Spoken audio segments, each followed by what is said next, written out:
Hi everyone. I would like to take this time and wish all my friends and family a Merry Christmas and a Happy New Year.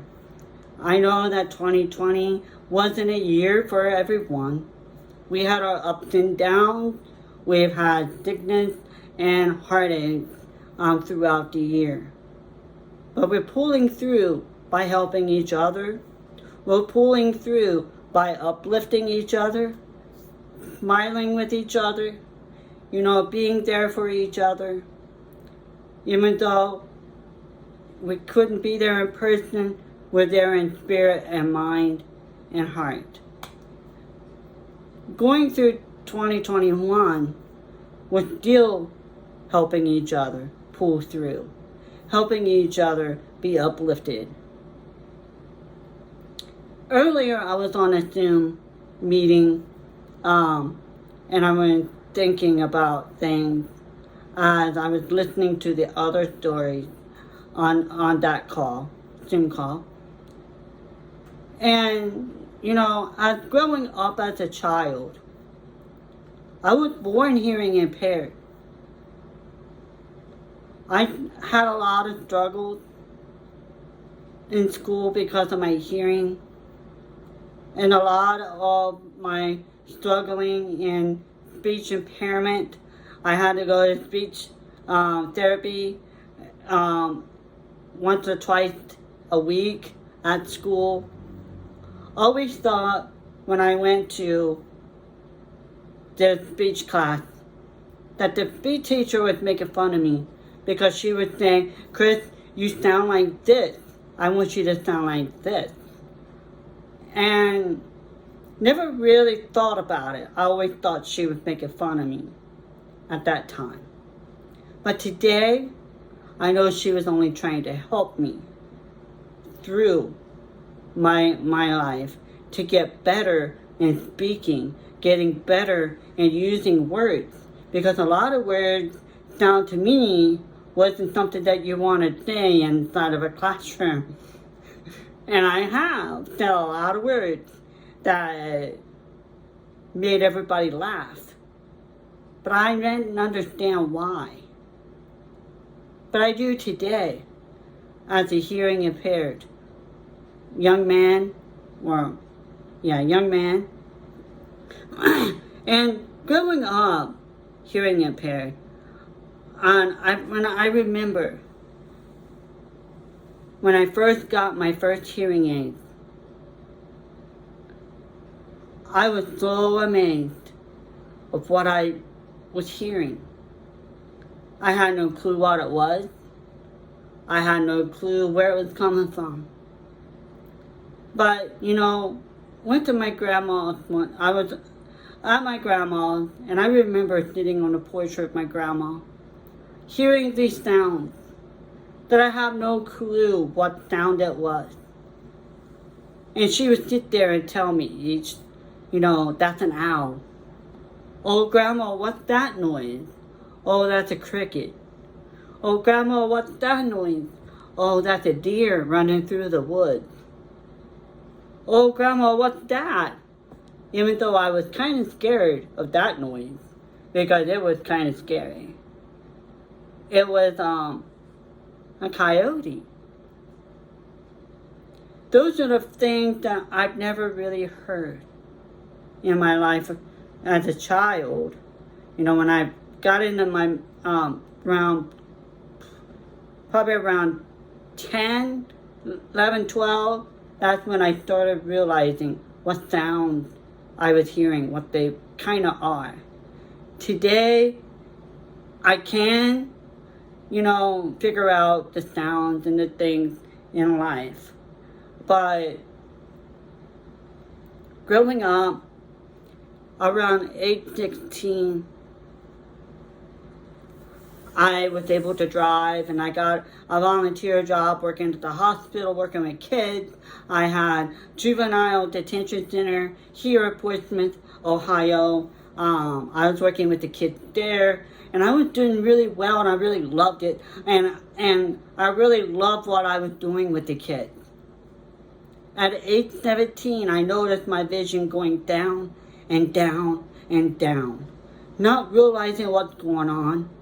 So I had my cousin in the car from my mom's church, and I took her to town, and I was, running around, and I had an eye appointment, and I said, will you go with me and kind of wait for me to go to the eye appointment? Oh yeah, sure. She didn't have a problem waiting. She was always patient. Went into the eye doctor and told him that, I'm going to need my physical, and the eye doctor came in and said, Chris, your nerve damage from the eye to the brain is deteriorating. Optic nerve deterioration. And I'm like, oh God. And he said, you're legally blind, and I got to tell you, you cannot drive anymore. And I was sitting there, I was thinking, doctor, I have to drive home. I drove here. And he said, I'll give you permission to drive home. And so I get in the car, and I told my cousin, which, the funny part about it is that I never heard her pray so hard in my life. And I told her, I said, I've only allowed to go home in the car. I take you home and get home because I'm not allowed to drive anymore. My vision is really low, and I'm legally blind. So as I'm sitting there driving, and I hear her praying, oh God, help him. Take the wheel, Jesus. Take the wheel, Jesus. And and I laugh about it because I don't know how I got from A to B because half of it was blurry. But I did. So I get home, I go upstairs, and I sit on the bed, and I'm thinking, oh God, I just don't know what I'm going to do. I'm not going to do anything anymore. I'm just going to stay here in my room and let it be. And so then I told my mom, you could bring me my dinner, lunch, and breakfast, and you could do my own laundry for me because I'm not leaving this bedroom. And as I was sitting there in the bedroom, on the bed, weeping because I didn't know what to do. I didn't know what I was going to do other than just stay in my bedroom and never come out. Because I've never been legally blind in my whole life. But let me tell you something. I sit there on my bed and I looked at the trees moving back and forth, and I'm thinking I'm going to give that up because I love watching, nature, and I love the flowers, and I love watching the kids play and have fun. I love sitting outside at nighttime and listening to people go back and forth throughout the apartment complex that I was living in at the time. And listening to my radio scanner and everything. And those are the things I really love to do. And so I'm giving all that up to stay in my bedroom. And something in my mind was pushing me, call Pilot Dogs for the Blind in Columbus, Ohio. And I'm sitting there thinking, I want to call them, but I don't want to call them because I'm scared of dogs at that time. I was so frightful. When I had my paper route, my mom would drive me around, and every time I'd hear a dog bark at me, I would jump through the window because I didn't know where that dog was, and I didn't know if he was coming after me. And so therefore, I was terrified of dogs. And so to get to where to my story here is that, I finally did call Pilot Dogs, knowing I'm scared of dogs. And so then I go, they come down to Portsmouth, Ohio, and then they walked with me and tested me out to see if I'm a candidate for their school, which you have to stay there for like 4 weeks, max, 4 weeks max, to get used to the dog and all the training and everything. And so they tested me out and said I was a candidate for their school, that I could come. So the day came that I was able to go up there. My mom dropped me off. I was cool for the first day because all it was, getting to know each other and getting to know other people that were there. Excuse me. Getting to know people that were there. And the second day, they said, okay, everybody go to your rooms and sit down in the little chair that we have in your room. Sit down there and we'll bring in the dogs one by one. Well, everybody is so excited. They get to meet their new dog. They get to, meet this dog and everything. And I was scared. And I remember, going in my room and I was so nervous and freaking out, trying to hide because I hear these dogs running up and down the hallway excited to meet their new owner, meeting their handlers and getting to know them. And so when a knock came on my door, I tried to get away from it because I didn't want that wagging and shaking and stuff. So the trainer backed up, held the dog in the hallway for a minute, back out in the hallway in a minute, and had me to calm down and kind of just be, calm and everything. And I did.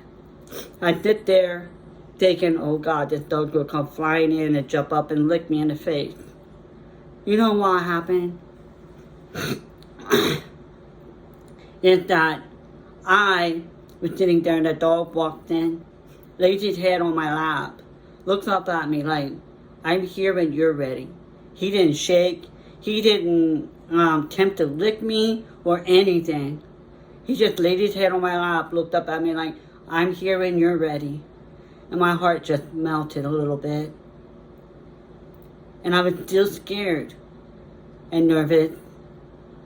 So when it came to our first time going out walking together, putting the harness on the dog, and wrapping my hands around the dog, putting the thing on, buckling it up, and getting ready to go for a walk. Did all that. Took my first walk around the block with the dog. And I realized, oh my goodness.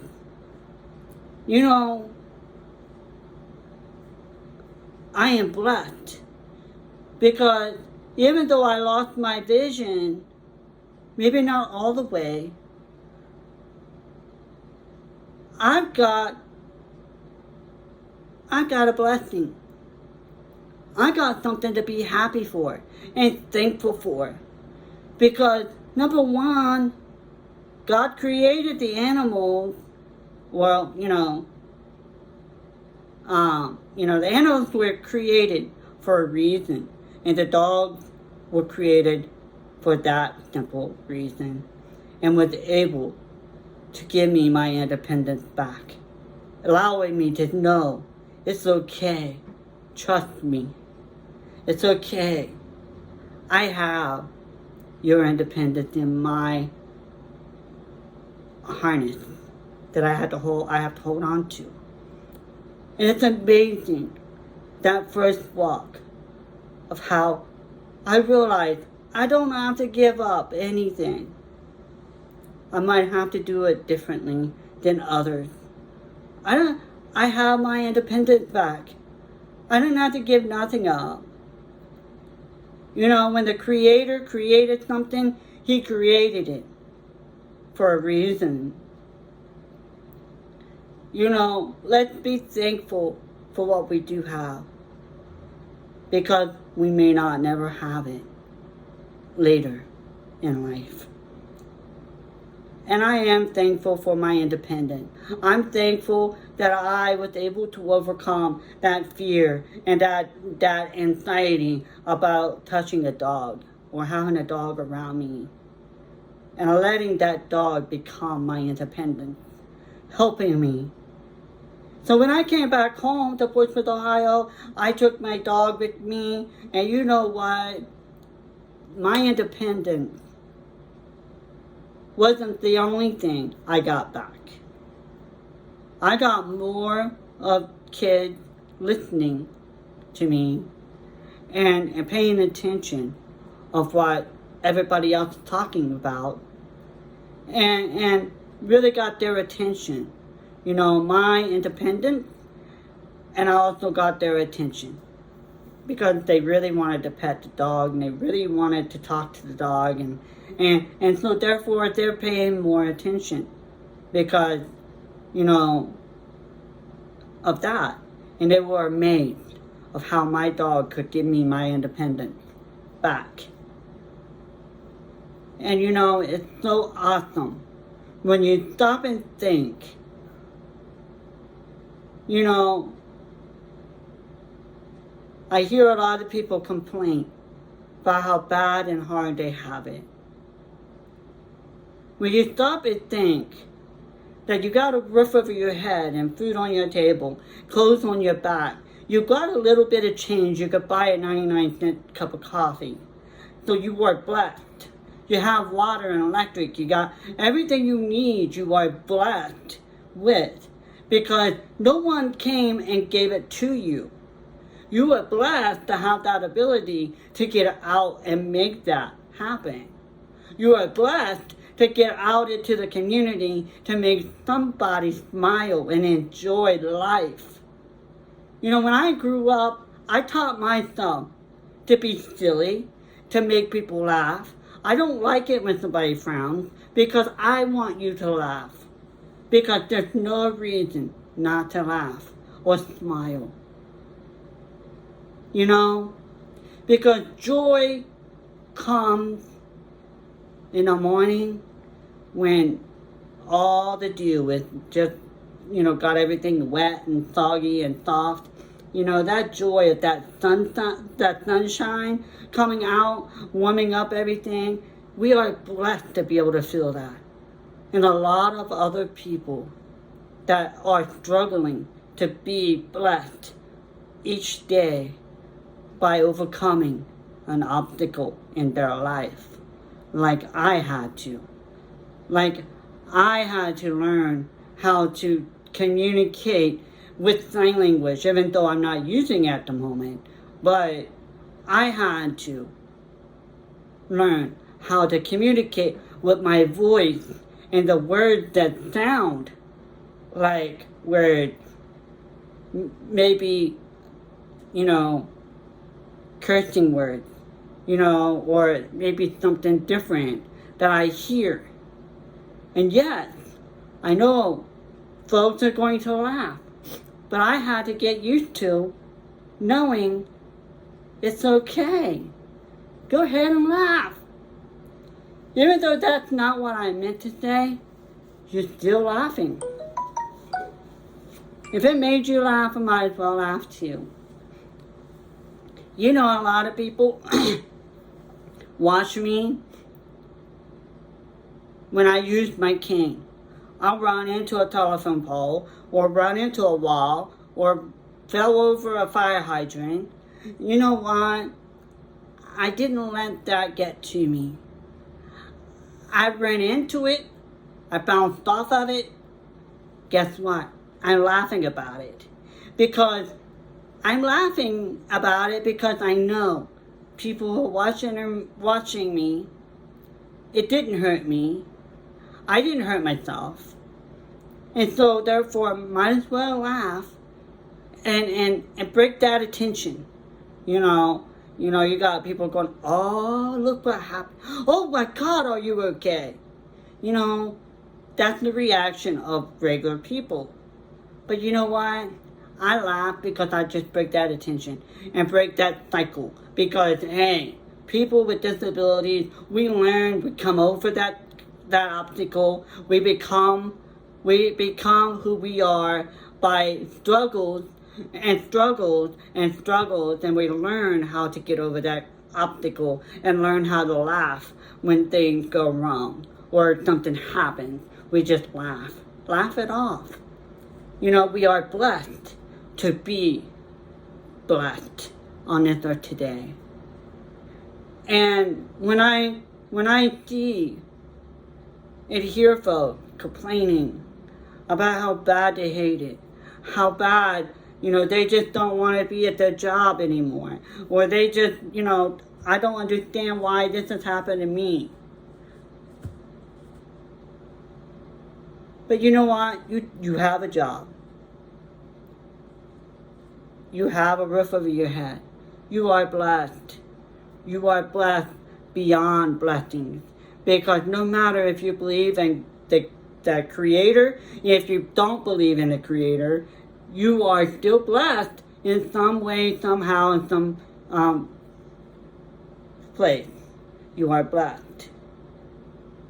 Because you're able to walk out your door and do your daily chores, do what you want to do. And, I hear a lot of people are really against, being quarantined. But you know what? Be thankful that you live where you live today, that you still are able to go out to the stores. You are still able to go out to the restaurant and order and bring it home and eat it. You are still able to do that. Some places, they don't have that ability. They're quarantined, And so, be thankful and be blessed. Coming up year of 2021, think about the things that you may have overcome, the obstacles you may overcome. Folks with addiction,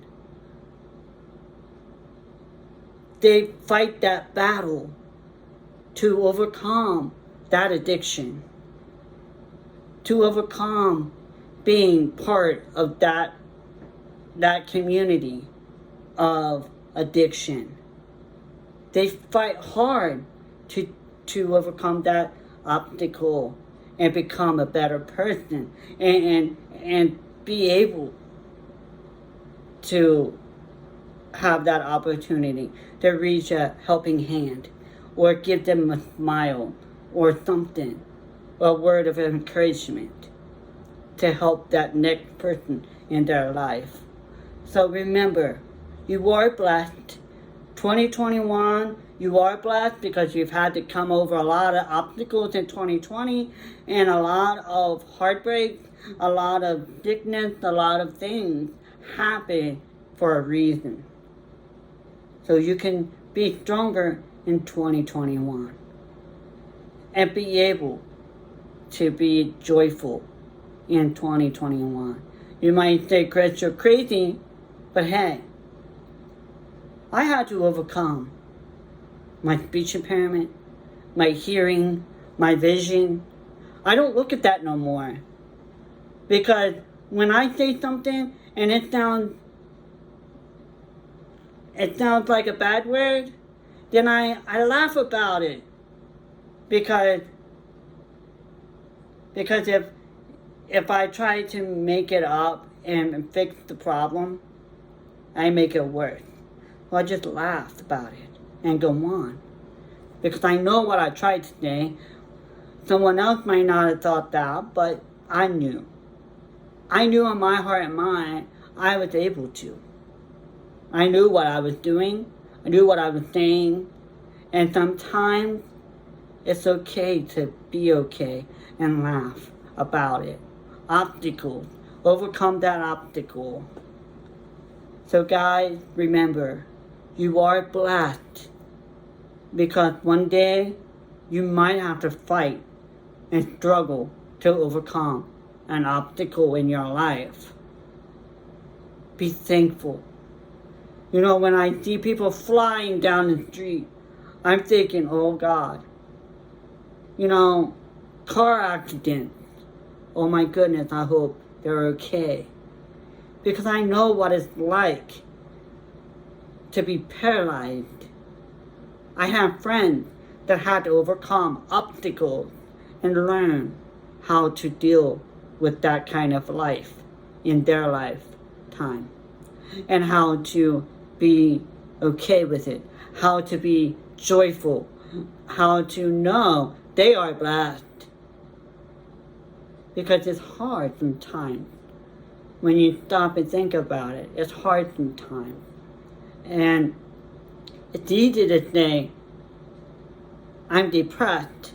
It's easy to say, I'm sad. It's easy to say, I don't like life anymore. It's easy to say, nothing goes right for me anymore. I'm having it hard. But think about it. Every month, your bills are getting paid. One way or another, they're getting it paid. You're being able to walk out your door. So that's a blessing in itself. Be able to wake up and take your first drink of your hot coffee. Be able to make a phone call. Be able to go to work. Or whatever you do through the day, you are blessed to be able to do that. So remember, when you want to put yourself down and tell yourself that there's no reason to be living, think about it. You are blessed. You're here for a reason. You hear about people ODing on different things and almost die, but come back. Why did they come back? Because somebody needs their strength to get over that obstacle that they're going through, the same way that this person might have to struggle to get over that obstacle of addiction or anything. So remember, you are blessed in 2021.